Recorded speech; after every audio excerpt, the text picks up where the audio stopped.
कलाहांडी जिला नल्ला ब्लॉक छत्तीगुड़ा ठारू नल्ला को संजोग करुवा 6 नंबर राज्य राजपथ बेहरापाटी निकटस्थ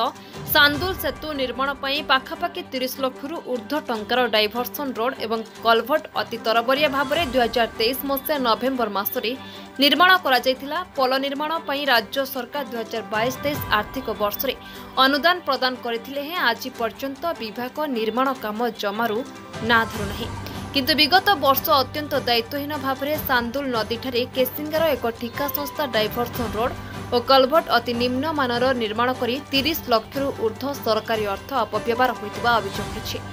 अन्यपटे विभागीय अधिकारी मानकु पचरिले तार मैप और ड्रॉइंग आसे नहीं बोली उत्तर रखुछंती। ताहे लक्ष लक्ष टंकार डाइभर्सन रोड और कलभट कहा स्वार्थरे निर्माण करागला बोली साधारण रे प्रश्न उठुछि। वर्तमान चलित वर्ष जुलाई मास शेष सप्ताह लघुचाप जनित वर्ष नदी गर्भरे लक्ष लक्ष टंकार रोड विलीन हो जाइछि। तेबे एते गुड़िए राजस्व हानि पाई क्यों अधिकारी दायी रहिबे ताहेबे बड़ प्रश्न एवं मुख्य रास्ता को लगी ब्रिज रो तळपटु 20 ରୁ 30 फुट गाढ़े बेआईन भाव में माटी उठे नहीं रास्ताटी अत्यंत विपदपूर्ण भाव में पड़ रही। खाली सेतिक नुहे ब्रिज और रोड को सुरक्षा जगाउथिबा हाराहारी 80 लाख ऊर्ध्व टंकार गार्डवॉल को मध्य भांगी दिया जायछि। एणु यार उच्च स्तरीय तदंत कराई सरकारी अर्थ अपव्यवहार करिथिबा अधिकारी और ठिका संस्था विरोध में विभागीय मंत्री और जिलापाल दृढ़ कार्यानुष्ठान ग्रहण निमंते साधारण दाबी होछि। जय मां मणिकेश्वरी नर्ला प्रेस एसोसिएशन ओजेयू शाखा सांदुल नदीर जराजीर्ण अवस्था के लेकिना बारंबार गणमाध्यम थ्रू हो कि विभागीय अधिकारी मान पाखे जाइकिना आमे सदाबेले कही आसछन सांदुल नदी सार गोटे नर्ला ब्लॉक के भवानीपाटना संगे जोड़ुथिबार गोटे मुख्य SH6 रो गोटे ब्रिज अच्छे आ गोटे जराजीर्ण अवस्था अच्छे। गत सरकार इटा लगी अर्थ मंजूर करथिले 14 कोटी पाखापाखि आ 6-7 मास तले गोटे डाइभर्सन रोड पाई कोनोसी गोटे ठिका संस्था डाइभर्सन रोड करिथिला किंतु जेतोले काली हमर पाखे गोटे अभियोग आसला जे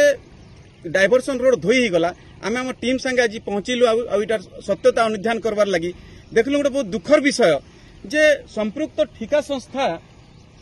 ब्रिज तलु माटी काढ़ी देछे रोड के लागी किना जेंटा निषिद्धांचल माटी नहीं छुईबार कथा से तलु माटी काढ़ी देछे रोड साइड रू उठे दिया गाड़वाल के भांगी दिया जेनटा गोटे माने इंडिसेंट काम करी संपृक्त ठिका संस्था अधिकारी तो ये कार प्ररोचन रे कार साहस रे केन अधिकारी साहस रे केन जंत्रीर साहस रे ये सब करप्शन काम माने सब होइछे ताके हमें नूतन सरकार के अनुरोध करूछु इटा उच्च स्तरीय गोटे तदंत करा जाऊ आउ जेन विभागीय अधिकारी माने जेन संपृक्त ठिका संस्था माने इने सब क्राइम करिछन इने सब करप्शन करिछन तांको कठोर नु कठोर कार्यानुष्ठान तांको प्रति ग्रहण करा जाऊ जेनटा कि बाकी ठिकादार मानकर लागी बाकी ऑफिसर मानकर लागी इटा गोटे दृष्टांतमूलक पदक्षेप हो इटा गोटे मैं सरकार के नूतन सरकार के मैं अनुरोध करबा के चाहू छे। देखुन आपण निजे कैमरा माध्यम रे आपण देखुन जे वर्तमान ब्रिज तलु माटी ऑलरेडी से माने माटी 100 ट्रिप काढ़ी कि ना डाइभर्सन रोड बनैछन जिन रोड की गोटे साधारण वर्षा रे भासी गला यदि आगामी दिन रे गोटे बड़ बन्या आसे कि बड़ वर्षा हुए मते लागुछे जे ब्रिज भी भांगी जीवा बोधे आ बहुत लोकर धन जीवन भी हानि ही पारे सेत लगी एबेठन हम सरकार के सूचय देबा के चाहूछु सतर्क करबा के चाहूछु जे आपण तुरंत इटार ऊपर गोटे पदक्षेप नियन नहले आगामी दिन रे यदि कोनोसी धन जीवन हानि होउछे यदि नर्ला ब्लॉक बाह्य जगत रु विच्छिन्न होउछे तार लगी संपूर्ण रूप रे विभागीय अधिकारी और सरकार दायी रहिबे। मैं गोटे स्थानीय बासिंदा हिसाब से कहवा के चाहूचे जे इटा हमर बेहरापाटी रो सांदुल नई छत्तीगुड़ा नर्ला के संजोग करुथिबा राज्य राजपथ रो 6 नंबर रास्ता रो ये होची ब्रिज ये ब्रिज पई विगत वर्ष राज्य सरकार गत सरकार पाखापाखि 14 कोटी रु ऊर्ध्व टंका व्यय अटकल करिसंती एवं से हिसाब रे जने ठिका संस्था ये टेंडर पाइछि टेंडर पाइला सत किंतु जेतेबेले कार्य आरंभ होला पाखापाखि 9 मास तलरे कार्य आरंभ होला भितरे आपन के मु सीधा सलक देखामी जे से जन आपन ब्रिज तल दुई साइड रे देखुथिबे से जगारू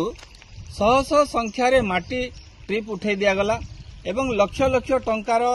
दिया जाइथिबा माटी के रोड के सुरक्षा देबार गाड़वाल के काटी दिया गला आउ छेनभेन करी बेआईन हिसाब रे जे आपन डाइभर्सन रोड तैयारी करा गला किंतु डाइभर्सन रोड तैयारी करा गला ई हिसाब रे तैयारी करा गला तरबर भाव रे तैयारी करा गला एवं डाइभर्सन रोडटा निम्न मानर तैयारी करा जायछि जहा फल रे टिके वर्षा रे लक्ष लक्ष टंकार डाइभर्सन रोड धोई हे गला इतार काजे आमे स्थानीय हिसाब रे गोटे डिमांड रखुछु जे राज्य सरकार गोटे यार उपरे उच्च स्तरीय तदंत गोटे करन गोटे साइंटिफिक टीम जरिया तदंत करन आर ये दुर्नीति रे जेन माने संपृक्त अछन ठेका संस्था हो किंबा विभागीय अधिकारी जंत्री हुंतु समस्त विरोध रे गोटे कड़ारू कड़ा कार्यानुष्ठान ग्रहण करिवार आवश्यकता। देखो बारंबार आम गणमाध्यम माध्यम रे सरकार को आम बतैला परे भी गोटे अति दुख और परितापर विषय विभागीय अधिकारी माने संपृक्त एसडीओ होइजन इंजीनियर होइजन जंत्री होइजन समस्त गोटे कुंभकर्ण निद्रा रे सोइछनी माने इटी देखो ये गोटे ब्रिज नुहे से आपन चिपुल पाखर ब्रिज ही गला पानी मुंडारे जन गोटे ब्रिज बनुचे कदमगुड़ा आड़े रुपड़ा रोड रे गोटे ब्रिज बनुचे गत सरकार रो जेन ठिकादार पोषा नीति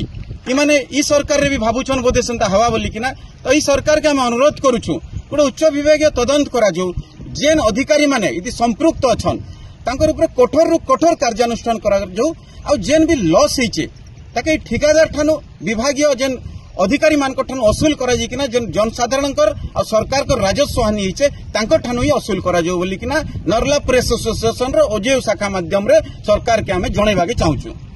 ब्यूरो रिपोर्ट निर्मला टीवी।